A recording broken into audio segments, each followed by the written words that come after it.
Quand nous l'avons rencontré à Antony, moi et Loïc, il était directeur général adjoint.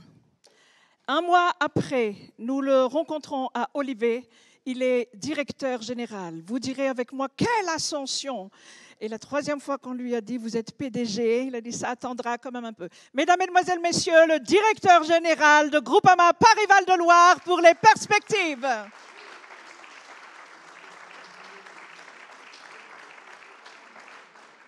Merci Anitra.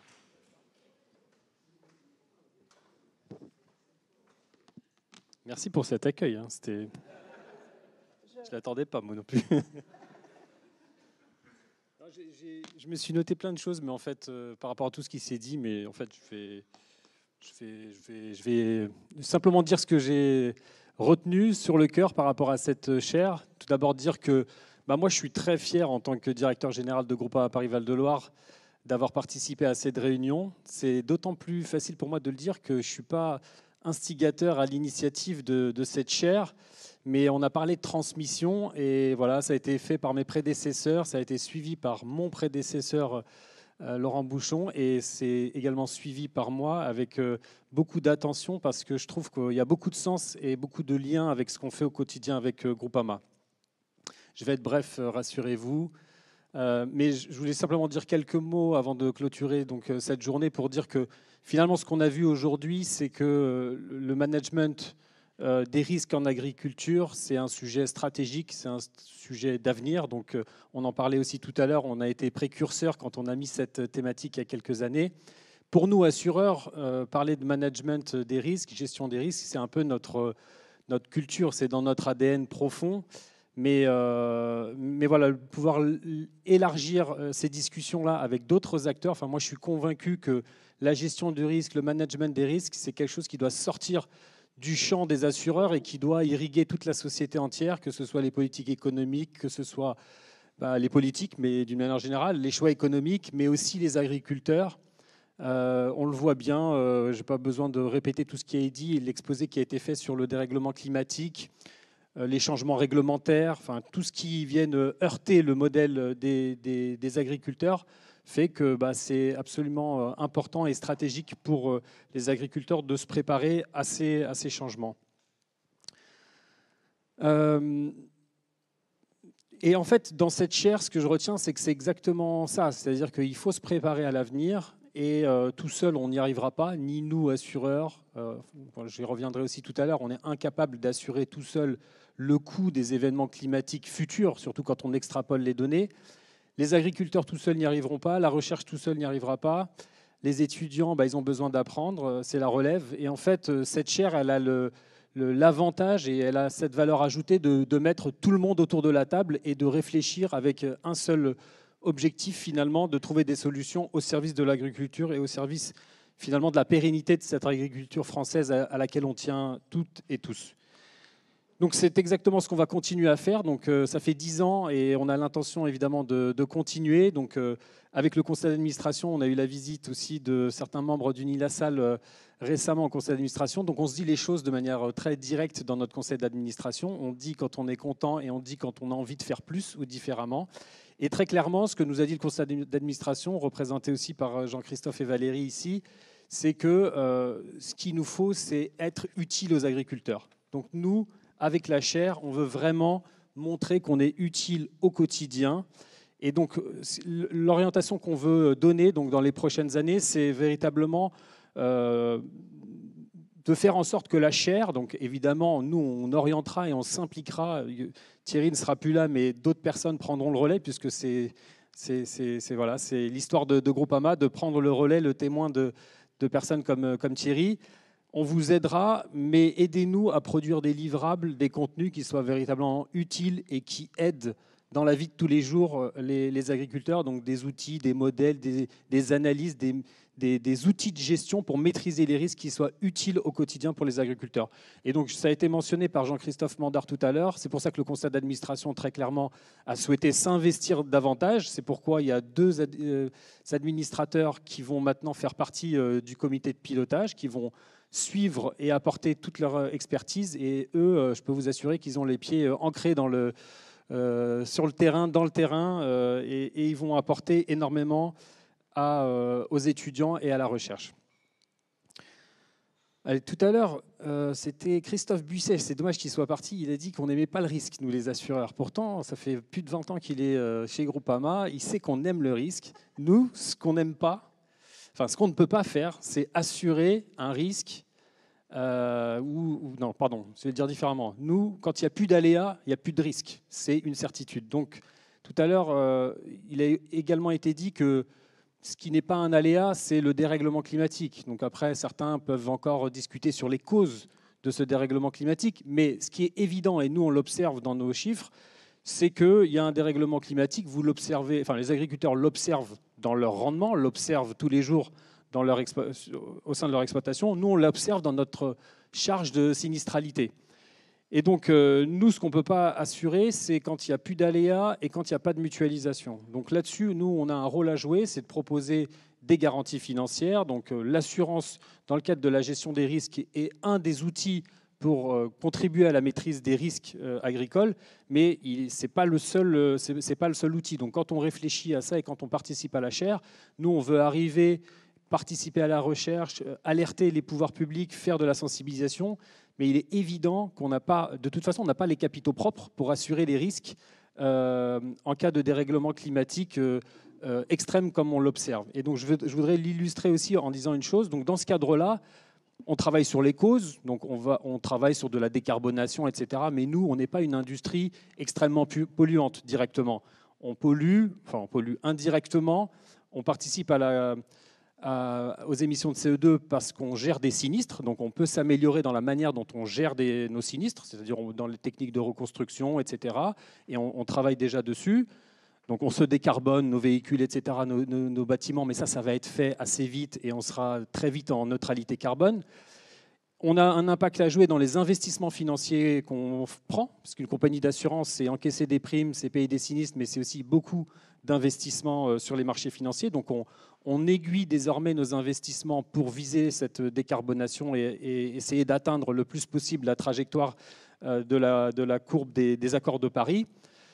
Mais par contre, il est évident qu'on n'aura pas les résultats, les fruits de tout ce travail de décarbonation dans notre génération. Ces résultats-là, on les verra dans 20 ans, dans 30 ans. Donc beaucoup d'entre nous, j'espère qu'on sera tous encore là, mais en tout cas, certains ne travailleront plus.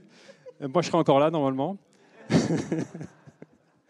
Non, plus sérieusement, donc on ne verra pas les fruits de cela. Par contre, il faut qu'on s'adapte à l'atténuation des risques. Et donc l'atténuation des risques, je vous dis, on ne sera pas en capacité de tout couvrir, de tout assurer, sauf si on fait de la prévention. Et en fait, ce qu'on sait aussi en tant qu'assureur, c'est que ce qui fait la différence dans un événement climatique, évidemment, l'intensité joue beaucoup, mais c'est aussi la prévention et la manière dont finalement on a organisé les choses sur le territoire. Pour donner un exemple, le cyclone Chido à Mayotte, qui nous a beaucoup impacté, qui a évidemment un drame humain, un drame comme on n'en a pas connu beaucoup ces dernières années en France.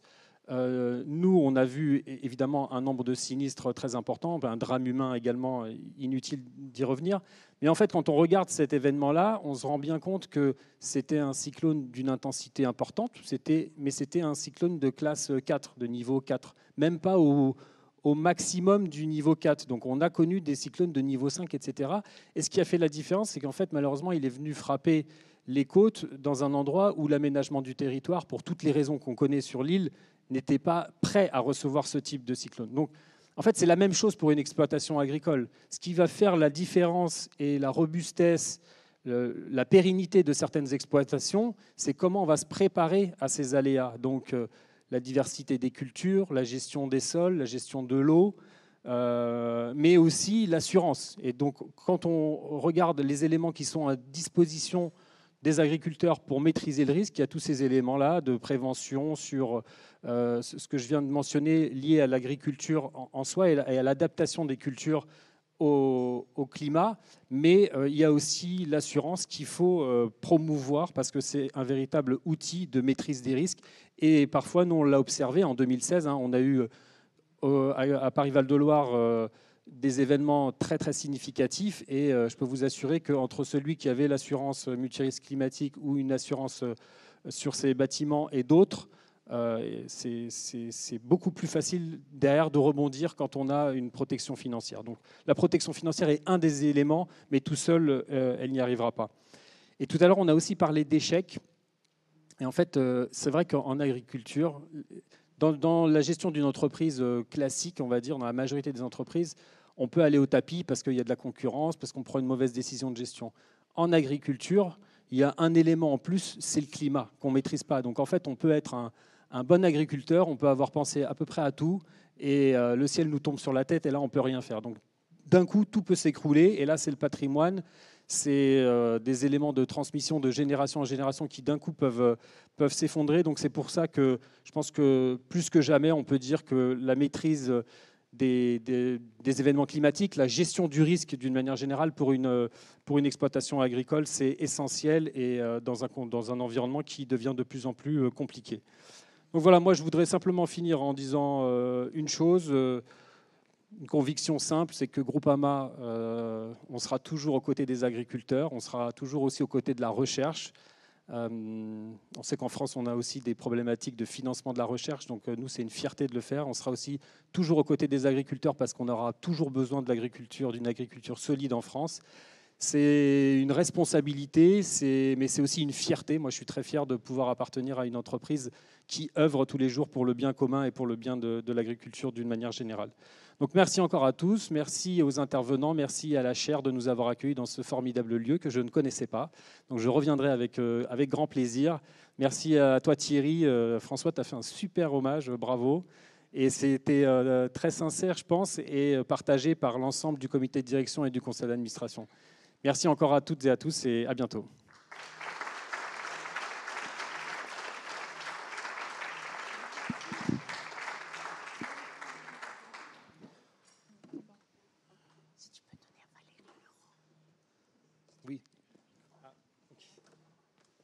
On nous a appris qu'une personne professionnelle, c'est une personne qui connaît ses dossiers, qui suit ses dossiers. C'est mon honneur de vous présenter pas quelqu'un qui juste suit les dossiers, mais qui porte ses dossiers. Valérie Leroux a porté cette chaire pendant 10 ans. Et on a fait un petit pari. On s'est dit que la veille de cet événement, on recevra un mail d'elle. Ça fait 10 ans que ça dure, mesdames, mesdemoiselles, messieurs, à la veille de chaque événement important. On voit toujours arriver, et j'ai gagné le pari, voyez-vous. Valérie Leroux, comment ça va? Tout va bien. C'est un honneur pour nous qu'elle clôt cela. Mais en voyant aussi une femme, nous te devons beaucoup de choses, madame Valérie Détape, parce qu'on n'aurait pas eu la connexion avec la durabilité Groupama sans toi aussi. Merci. Pour le moment, c'est à toi.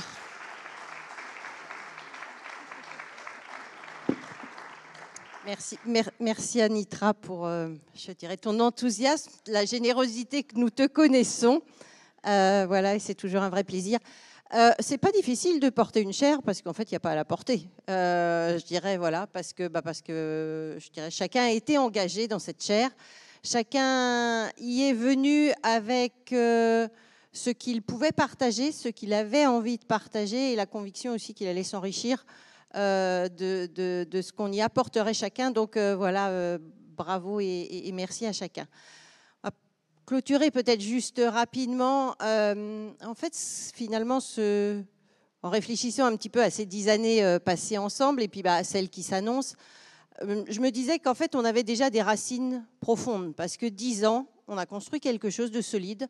Et que quand le vent se lève, c'est pas mal qu'il y ait des racines et qui nous tiennent bien nos différents arbres. Je crois que c'est le cas. On l'a évoqué au travers de nos valeurs. Vous disiez, Jean-Christophe, la solidarité, la proximité, la simplicité. Et quelque part, un engagement.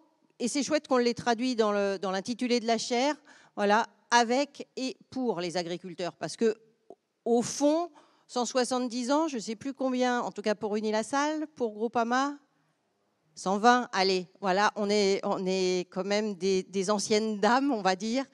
Eh bien, on a chevillé au corps, jamais démenti non plus, parce que l'agriculture n'a pas toujours été où on va dire tout l'univers de l'alimentaire n'a pas toujours été mis, je dirais, sur le devant de la scène. On n'a jamais démenti nos racines, on les a gardées, on les a cultivées, c'est aussi celle du monde agricole. Donc ça, je dirais que c'est peut-être la force avec laquelle on peut construire et continuer à construire, parce que oui, le vent va tourner, le vent change, on a largement discuté de tout ce qui arrivait et quelque part de la responsabilité que nous avions tous à différents niveaux de se projeter loin. Voilà, donc en fait, on l'a déjà fait dans la chaire, articuler le court, le moyen, le long terme, articuler la proximité et puis aussi aller piocher. Christian Huyghe l'évoquait aussi, aller regarder des modèles à l'extérieur, parce qu'il faut aussi qu'on s'inspire. Donc, on va continuer à faire tout cela avec de nouveaux acteurs qui rentrent et c'est chouette, c'est enrichissant.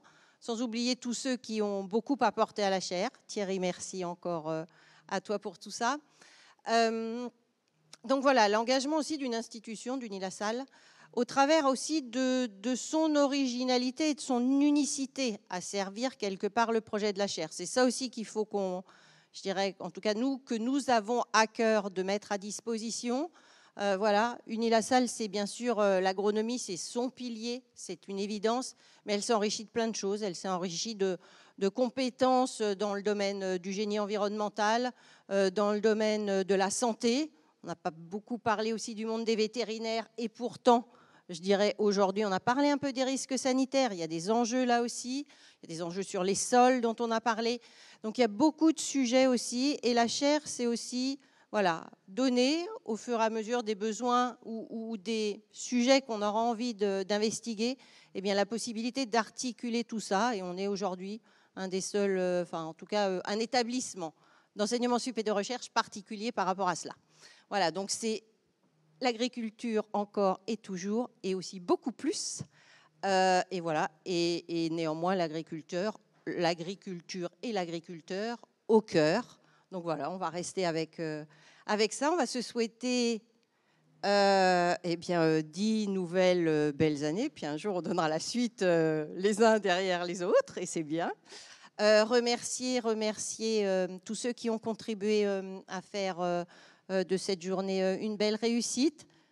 De Groupama PVL, voilà, son président, son conseil d'administration, sa direction générale. Au niveau local, merci Valérie aussi, voilà, parce qu'on fait aussi de très belles choses et là aussi on a innové et c'est une fierté pour nous tous. Voilà. Et puis à l'ensemble d'Unilassal. Et puis un dernier mot à vous, Anitra, Marie-Rose, Loïc. Je te vois plus Loïc. Ah peut-être trop loin. Voilà, Loïc en particulier. Voilà, pour tout ce que vous faites, tout ce que vous portez au quotidien.